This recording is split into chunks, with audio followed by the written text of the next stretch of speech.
तो आज से स्टार्ट करेंगे क्लास 11th मैथ्स का सीक्वेंसेस एंड सीरीज।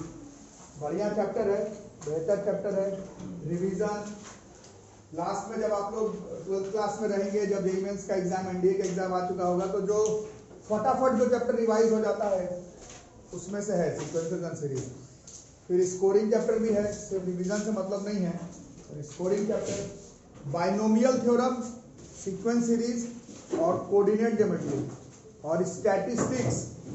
इतना सही आपको करना ही पड़ेगा एपीआरडी में, ठीक है? नहीं तो आपसे जिंदगी में कोई एग्जाम नहीं निकलेगा, जो भी एग्जाम का आप लोग तैयारी करते हैं। कोई बोलेगा हम स्कूल एग्जाम का तैयारी करते हैं, स्कूल एग्जाम का कोई तैयारी नहीं होता, वो तो एग्जाम है, देना है, हो जाता है ना। To clear any type of competitive examinations, you have to clear questions of sequences and series, and it is a comparatively easy chapter. ठीक? Easy क्यों? क्योंकि sequences and series का जो पहला सीरीज है, जो पहला प्रोग्रेशन है, जो पहला सीक्वेंस है, वो एक ऐसा है जो कि हम लोग 10th में पढ़े थे, और ज्यादातर लोग इस चैप्टर को मन से ही पढ़ते हैं। 10th में भी इंटरेस्टिंग चैप्टर था। This is AP, arithmetic progression. जैसा कि बहुत सारे चैप्टर्स के साथ होता है कि 10th में है तो 11th 12th में कुछ नया चीज सीख लिए, वैसा इस चैप्टर में नहीं होगा। सीक्वेंसेस एंड सीरीज में जो एपी वाला पोर्शन है, वो जो आप 10th में पढ़कर आए वही वाला एपी, ठीक है? एकदम same to same. Question 2-4 book change करने पर आगे पीछे हो सकता है, वो एक अलग बात है। टॉपिक सारा 10th वाला ही है, ठीक है? तो एक बार फटाफट रिकॉल कर लेते हैं क्या क्या था एपी। एक ही बार में लिख लेंगे सारा। 3, 7, 11, 15 डॉट डॉट डॉट। यही क्या है? यही है एपी में। क्यों? क्योंकि इसका जो कॉमन डिफरेंस है वो सेम है। जैसे इस केस में कॉमन डिफरेंस कितना है? 4 है। और ये कॉमन डिफरेंस कैसे निकालते थे? 10th में पढ़ना था। T2 में से T1, T3 में से T2, T4 में से T3, इस तरह से इधर से इधर माइनस करना, इधर से इधर माइनस करना, इधर से इधर माइनस करना। 10th में समझाया क्या होगा? अगर इधर से भी कर देते तो कोई बुराई नहीं है, वो भी एक ही में है, कोई प्रॉब्लम वाली बात नहीं है। बट जितना फॉर्मूला वगैरह डिराइव आप लोग 10th क्लास में इस्तेमाल किए हैं, अभी फिर से करेंगे, वो सब T2 minus T1, T3 minus T2, T4 minus T3, इसी को सोच करके किया, ठीक है?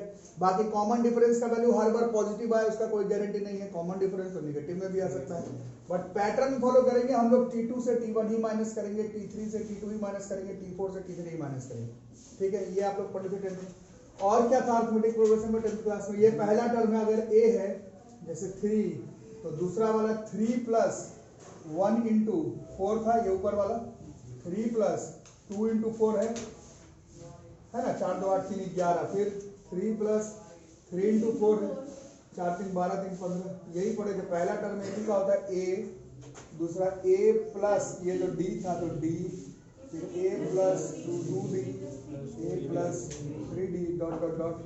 यही है हमारा एपी। ये क्या है? First term of an AP, ठीक है? तो इसका टर्म देख रहे, जनरल टर्म अभी बाइनोमियल थ्योरम पढ़े थे, तो वो तो काफी मुश्किल था इसका टर्म वगैरह निकालना। ये 10th वाला है। मुश्किल ये भी है, बट एक्चुअली में 10th में पढ़े हैं तो शायद उतना टफ ना लगे।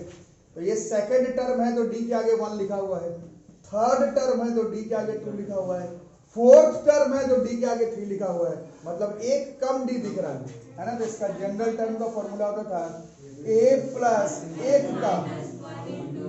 एक कम डी। एपी का एक फॉर्मूला होता था। मतलब अगर कोई टर्म एपी में है तो उसका छठा टर्म कैसे निकालेंगे? ए प्लस 5d। 10वां टर्म निकालना है, 30वां term 37th term is a plus 36d। ये हम लोग पढ़े थे एपी में जनरल टर्म, ठीक है? और इसी में पढ़े थे कि अगर एक एपी में n टर्म ही है, if an AP consists of n terms, एक एपी है उसमें 10 टर्म है, तो उसका लास्ट टर्म क्या हो जाएगा? a प्लस n माइनस, ठीक है? अगर एक एपी में 10 टर्म है तो 10वां टर्म क्या हो जाएगा? a plus 9d। एक एपी में है ही कुल मिला के 25 टर्म, तो उसका 25वां टर्म क्या हो जाएगा? a plus 24d। Last term of an AP is a plus n minus 1d। अगर उस एपी में कुल मिला के n टर्म ही है तो। ये सब आप लोग 10th क्लास में पढ़े होंगे। और कॉमन डिफरेंस का लोग प्लस में भी हो सकता है, माइनस में भी हो सकता है। ये इंट्रोडक्शन पढ़े थे एपी का आप लोग क्लास 10 में, ठीक है? इसको लिखो फटाफट 1 मिनट में। तो एपी का जनरल टर्म आ गया। इसके बाद आता था क्या, इसके बाद आता था सम ऑफ एन टर्म्स। याद है कि भूल गए? फॉर्मूला याद है? हाँ बताओ कुछ। n/2 2a plus n minus 1d sum of n terms of an AP। ये ऐसा n/2 a plus l भी था या फिर 2a plus n minus 1d भी था। कैसे था?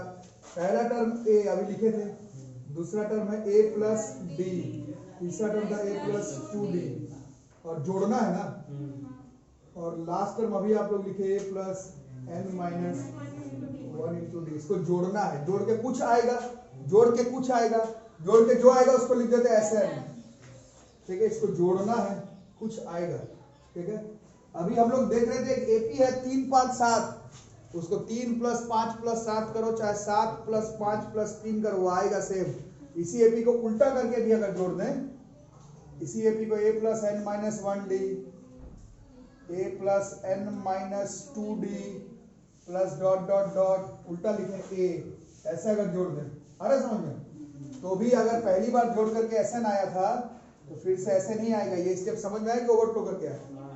एक बार एपी को सीधा लिखे हमें कुछ आता है, एक बार उसी एपी को उल्टा करके लिखे, आएगा वही SN। अब दोनों इक्वेशन को ऐड कर देंगे। जो लोग मेरे पास पढ़े थे उन लोगों को याद होगा, इन सबका प्रूफिंग में 10th में भी बताया था, बाकी पता नहीं तो देख लो। 1 + 2 इसको जोड़ो, SN में SN जोड़ेंगे 2SN हो जाएगा।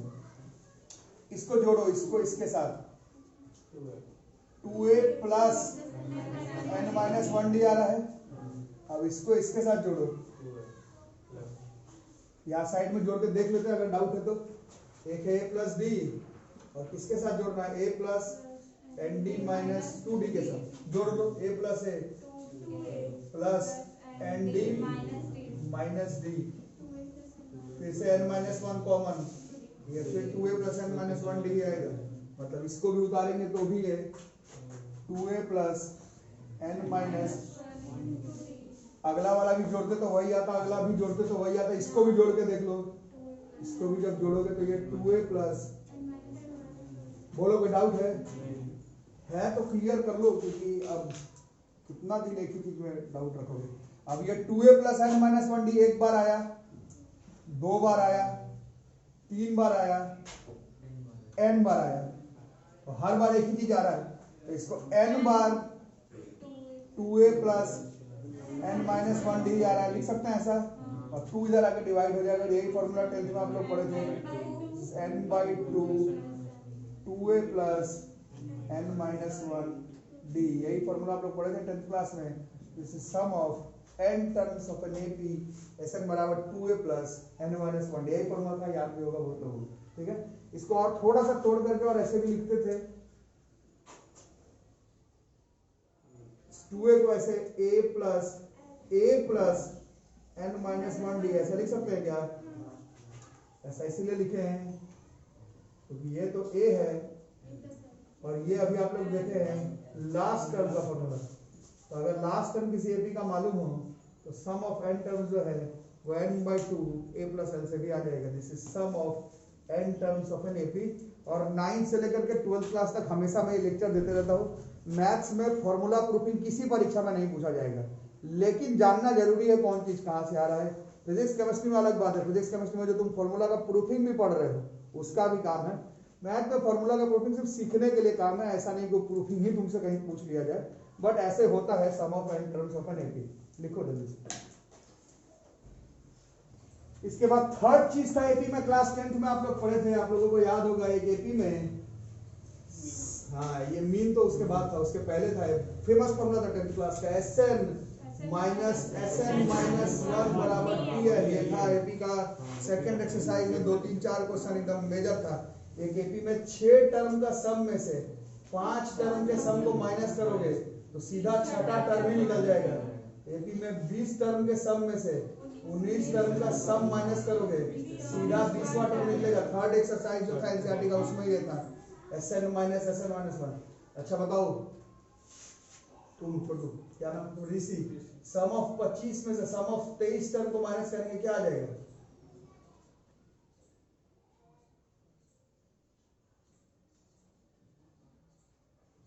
इतना बोलो टी नहीं होगा। यही तो बता रहे, ये फॉर्मूला सिर्फ तभी काम करता है जब एक कम Sn minus Sn minus 1 tenth में पढ़ना था। ये Sn माइनस 2 पर नहीं काम करेगा। ये फॉर्मूला टेंथ में पढ़ना था, Sn में से Sn माइनस 1 ही करेंगे तभी ये 25वां टर्म आएगा। सम ऑफ 67 में से सम ऑफ 66 टर्म को माइनस करेंगे तभी 67 टर्म आएगा एपी में। Sn माइनस 1 बराबर Tn 10th क्लास का एपी का बहुत फेमस फॉर्मूला था। ठीक है, वो तुम चेक भी कर सकते हो, अगर लग रहा नहीं पढ़े तो एक बार ऐसे देख भी लो। कोई एक छोटा सा एपी लिख दो, 3 5 7 9 11। ठीक है, इसमें देखो 4 टर्म को सम बताओ उंगली से जोड़ करके। 3 5 8 7 15 9 24 और 3 टर्म को जोड़ो 3 5 8 7 15 और दोनों को माइनस करो। देखो S4 में से S3 घटाओगे तो 24 में से 15 गया 9 आया, जो कि फोर्थ टर्म है। दिख रहा है, S4 में से S3 घटाओगे तो T4 आ जाएगा। ये टेंथ में पढ़ना था, टेंथ का एक्स्ट्रा टॉपिक नहीं था, टेंथ के एनसीईआरटी किताब में दिया हुआ था। अब गोबर चोबर के वहां पढ़े हो नहीं पढ़े हो तो एक अलग बात हो सकता है, बट ये पढ़ना ही था। ठीक है, इसी में सम ऑफ 5 टर्म्स अगर करके देख सकते हो, 24 प्लस 11 35 हुआ, और इसमें 4 टर्म 8 15 9 24, दोनों को अगर माइनस करते हो 11 आएगा, जो कि फिफ्थ टर्म भी है। तो ये फॉर्मूला सिर्फ ऐसे ही काम करता है। Sn में से Sn माइनस 1 बराबर Tn। S36 में से सम ऑफ 35 टर्म घटाएंगे तो 36वां टर्म आ जाएगा। ये पी का sum of n terms of N AP है। 2 कम 3 ज्यादा 5 कम 2 ज्यादा पर नहीं काम करेगा। ये सिर्फ सम ऑफ 80 में से सम ऑफ 79 टर्म्स घटाएंगे तो 80th टर्म आएगा, इसी में काम करेगा। Otherwise this formula, this pattern, this algorithm, this technique will not work. ठीक है, इसको नोट करके रखो। ये समझ गए बच्चों? तो इसको ऐसे लिखो साफ साफ मतलब कॉपी बिल्कुल साफ छोड़ दिए, कुछ भी नहीं लिखा वैसा नहीं। Sn माइनस 1 लिखो। S ऑफ n टर्म का फॉर्मूला भी आप लोग एपी में देखे थे, ये होता है n/2 2a plus n minus 1 into D minus n के जगह पर n माइनस 1 हो गया। आगे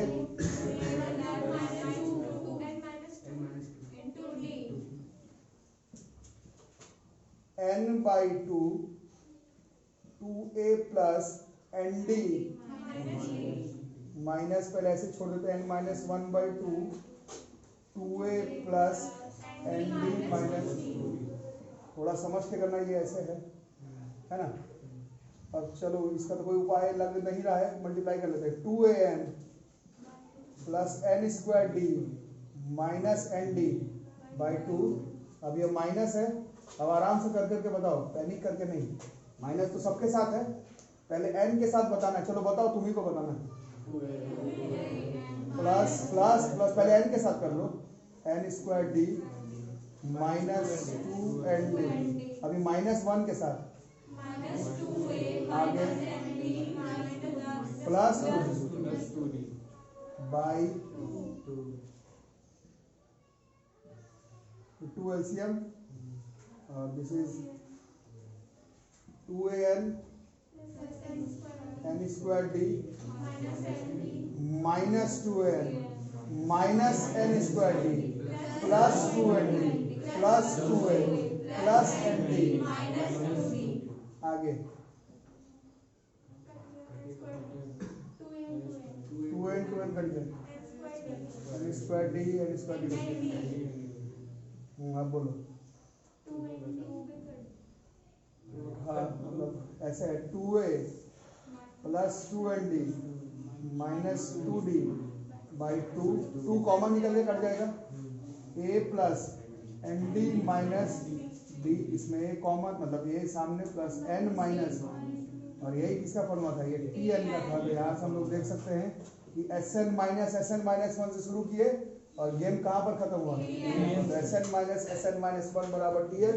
एक एपी में sum of 50 terms minus sum of 49 term बराबर 50वां टर्म। इसी में ये फॉर्मूला काम करेगा, जहां मर्जी तहां नहीं लगा देना ये। ठीक है, लिखो जल्दी। एक छोटा सा टॉपिक था अरिथमेटिक मीन,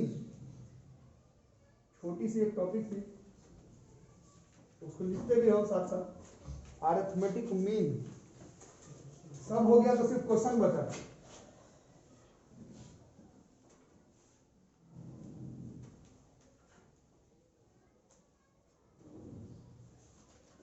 तो नाम से ही पता चल रहा मीन है।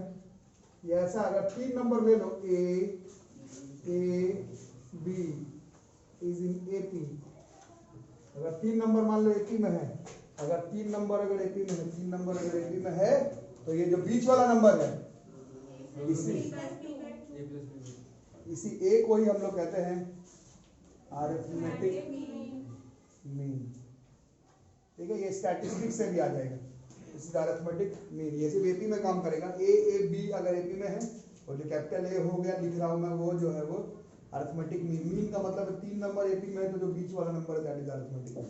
ठीक है, अब एपी में है तो इसका क्या सेम हुआ, तो कर दो कॉमन डिफरेंस। इसका a माइनस ए होगा और इसका b माइनस, और ये माइनस ए वाला इधर आएगा तो ये 2a हो जाएगा और ये प्लस b हो जाएगा। अरिथमेटिक मीन बराबर है।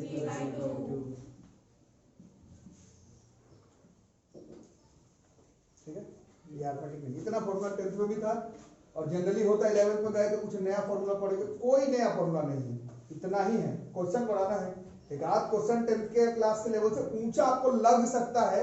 वो इसीलिए लग सकता है क्योंकि एपी का क्वेश्चन बना रहे हो तो कुछ क्वेश्चन एपी का बनाते बनाते लॉगरिथम का आ जाएगा, कुछ क्वेश्चन एपी का बनाते बनाते बाइनोमियल का आ जाएगा, कुछ क्वेश्चन एपी का बनाते बनाते परम्यूटेशन कॉम्बिनेशन का आ जाएगा, ऐसा हो सकता है। बट इसका ये आप नहीं बोल सकते 10th से नया फॉर्मूला कुछ लेवल में पढ़ लेना है। फॉर्मूला वही है, एप्लीकेशन हमें 10th तक ट्रिगो और अलजेब्रा ही मालूम था, अब हमें लॉग मालूम है, बाइनोमियल मालूम है, तो एप्लीकेशन क्वेश्चन में 1-2 लॉग और बाइनोमियल का क्वेश्चन भी दे सकता है। बाकी फॉर्मूला 10th वाला ही है। सीधा क्वेश्चन शुरू करेंगे और इस चैप्टर में मेरा पढ़ाने का स्ट्रेटेजी रहता है कि किताब का क्वेश्चन 11th में मैं जनरली बोल रहा हूँ कि खुद से बना लो। सीधा हम लोग ट्यूशन में जेई मेंस का, जेई एडवांस का, एनडीए का जो क्वेश्चन आए इस चैप्टर का सीधा वही बना लेते हैं। बुक वाला खुद से प्रैक्टिस कर लो। 95% क्वेश्चन 10th वाला है। ठीक है, तो क्वेश्चन से स्टार्ट करेंगे। चलो, तो इस चैप्टर में जैसे कि मैं अभी आपको बताया, बुक का एनसीईआरटी का क्वेश्चन अपने से प्रैक्टिस करना, ज्यादातर क्वेश्चन 10th क्लास लेवल पर है। सीधा हम लोग एंट्रेंस एग्जामिनेशन के क्वेश्चन में ही आ जाते हैं। पहला क्वेश्चन लिखते हैं, if the sum of first 40 terms of the series 3 plus 4 plus 8 plus 9 plus 13 plus 14 plus 18 plus 19 plus dot dot dot, इन सब का सम किए 40 टर्म तक करना है, इज 102m, इन सब का सम किया और 102m आ गया, ऐसा क्वेश्चन में लिखा हुआ है। तो तुम्हें बताना है m का वैल्यू कितना होगा। ऑप्शन है 25 20 10 5। ठीक है, देखो सीरीज लिखा हुआ है, एक ही वर्ड लिखा हुआ नहीं है, पहले देखो एपी में है क्या है तो बना करके बताओ कितना आएगा। ठीक है, कितना हुआ वाला क्वेश्चन नहीं बना पा रहे हो क्या, यही नहीं एडवांस का तैयारी करोगे। ये एक झलक में ये एपी में नहीं है, एक झलक में ये एपी में नहीं है। इसको एपी में बनाने का तरीका है कि टर्म जोड़ते चले जाओ। 3 प्लस 4 जैसे हो गया, इसको 7 लिख लिया जाए, 8 प्लस 9 ये 17 लिख लिया जाए, 13 प्लस 14 इसको 27 लिख लिया जाए, 18 प्लस 19 इसको 37 लिख लिया जाए। अब ये किसमें है, अरे बोलो सुना नहीं दे रहा। अब ऐसा कुल मिला के कितना टर्म था, ऐसे 40 था, बट तुम दो के मिला के एक टर्म बना रहे, तुम्हारा टोटल टर्म 20 ही हो जाएगा। अरे आ रहा है समझ में, ओवर तो कर रहा। अरे ये सब बना लेना था भाई। अब इस एपी का ए कितना हो गया 7, कॉमन डिफरेंस कितना हो गया 10, टोटल टर्म कितना हो गया 20, 40 था बट तुम दो को करके अपना एपी बनाए हो। और सम ऑफ दिस टर्म का फॉर्मूला है, अभी लिखे थे n/2 20/2 2a प्लस n-1 मतलब 19d। अरे समझ में, और इसका वैल्यू दिया हुआ था कितना था 102m। अरे बउआ है ये 10 बार में कट गया है ना। चलो बताओ कितना हुआ 10 बार में, 14 प्लस 190 102m। आगे बताओ। हाँ ठीक है 204 ही रखते हैं, 102m। अब ये कट गया 2 बार में, इससे m की वैल्यू जो है वो 20 आ गई। ये इसी बार का जेईई मेंस 2020 का क्वेश्चन है। शुभ आरंभ जो है वो जेईई मेंस के क्वेश्चन से ही करते हैं। किताब का क्वेश्चन मैं एपी में 11th क्लास में बहुत कम बताता हूँ, 10th अपने जगह पर है, 11th में मैं बुक का क्वेश्चन बहुत कम बताऊंगा, सीधा मेंस एडवांस एनडीए का क्वेश्चन करो।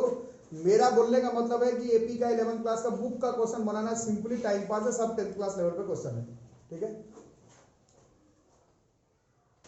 नेक्स्ट बना के देखो, if the sum of first 11 terms of N AP, 11 term है एपी का, कौन कौन सा टर्म है, A1 है, A2 है, A3 है, डॉट डॉट डॉट, ऐसा कितना टर्म है, 11। इन सब का सम दिया हुआ कितना, 0, ठीक है। पहला 11 टर्म का सम जो है एपी का 0 दिया, क्वेश्चन में क्या रहा है, तुमसे क्या पूछ रहा है, उसी एपी का पहला, तीसरा, पांचवा, डॉट डॉट डॉट, 23वां टर्म का सम कितना होगा। लिख रहा है कि k इंटू A1 आएगा, तुम्हें k का वैल्यू बताना है कितना होगा, 121/10 माइनस 72/5, 72/5 माइनस 121/10। तो ये क्वेश्चन भी थोड़ा सा फंस रहा है नहीं, पिछला वाला तो खैर तुम लोग अपने से फंसा दिए, उसमें कुछ था नहीं टफ, ये शायद हो टफ, देखते हैं। सम ऑफ फर्स्ट 11 टर्म दिया हुआ है, sum of 11 terms of N AP, formula क्या होता है, n/2 मतलब 11/2, 2a plus n minus 1d, 10d, यही होता है ना। इसका वैल्यू 0 दिया हुआ है, क्वेश्चन में कह रहा है इसका वैल्यू 0 दिया हुआ, तो ये साफ हो गया, मतलब ये पूरा 11/2 ही साफ हो गया, है ना। तो बचा क्या, 2a प्लस 10d, हाँ कर रहा हूँ A1 करते हैं अभी, तो मैं इसे फॉर्मूला में सेट कर, 2a प्लस 10d बराबर 0, और 2 भी साफ हो जाता है, a प्लस 5d बराबर 0 हो जाता है ना। अब a के जगह पर तो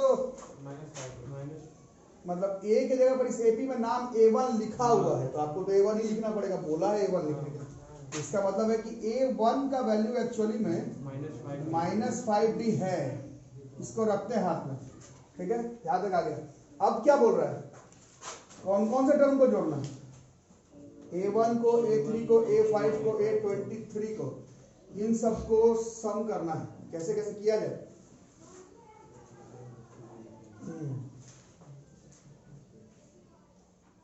अच्छा, तो वैसे टर्म सब होता कितना है, साइड में पहले लिख लेते हैं। A1 कितना है, -5d है ना। A2 कितना होता है, A2 कितना होता है, A2 मतलब A2 बराबर होता है A1 प्लस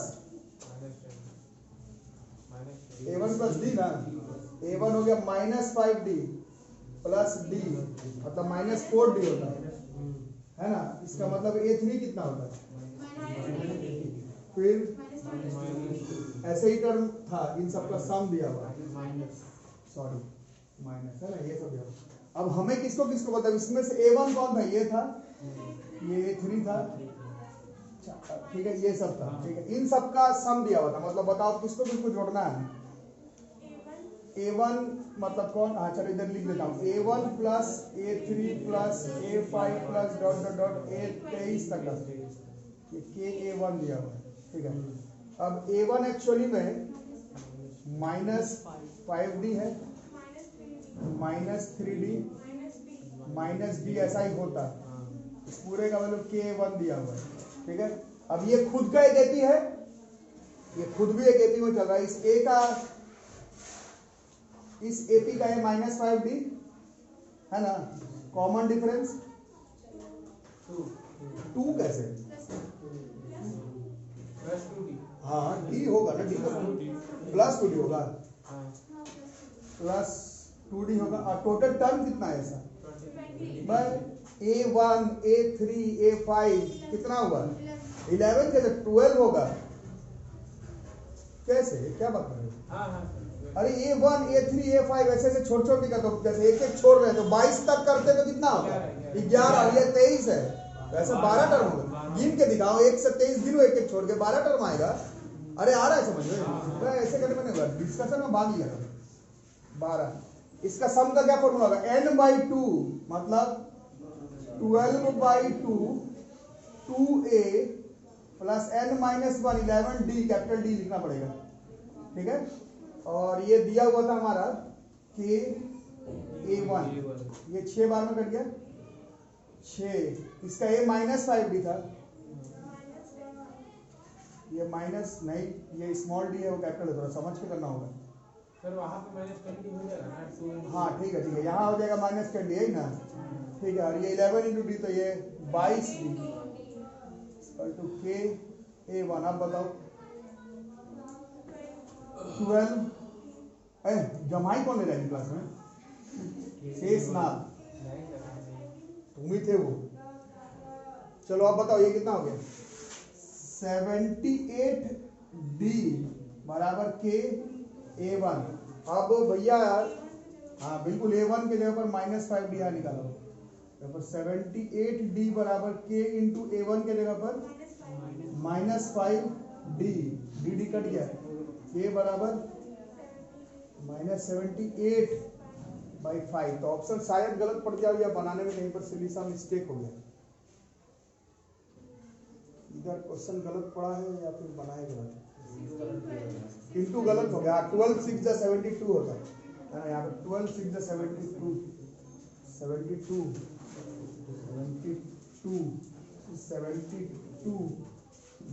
और ये भी JEE मेंस 2020 का ही क्वेश्चन है। तो ये शुरू हो गया ये चैप्टर, कुछ मेरे को पढ़ाना नहीं है इस चैप्टर में, जो 10th में पढ़े थे वही है, सिर्फ क्वेश्चन करना है। क्वेश्चन जितना कर लो, मैं तो कम से कम 2-3 दिन में प्रीवियस ईयर मेंस एडवांस और एनडीए का जरूर बताऊंगा, बाकी तुम जितना कर लो, जितना क्वेश्चन इसमें करना है उतना कर चलो। टॉपिक कुछ नहीं पढ़ाना है एपी में, एपी हो गया खत्म, 10th वाला ही टॉपिक है, 10th वाला ही टॉपिक है, 10th वाला ही क्वेश्चन भी कर लोगे तो भी स्कूल एग्जाम का चलेगा। मेरे को सिर्फ मेंस एडवांस का और एनडीए का क्वेश्चन इसमें करना है, ठीक है। मिलता है अगले क्लास में, तब तक के लिए थैंक यू।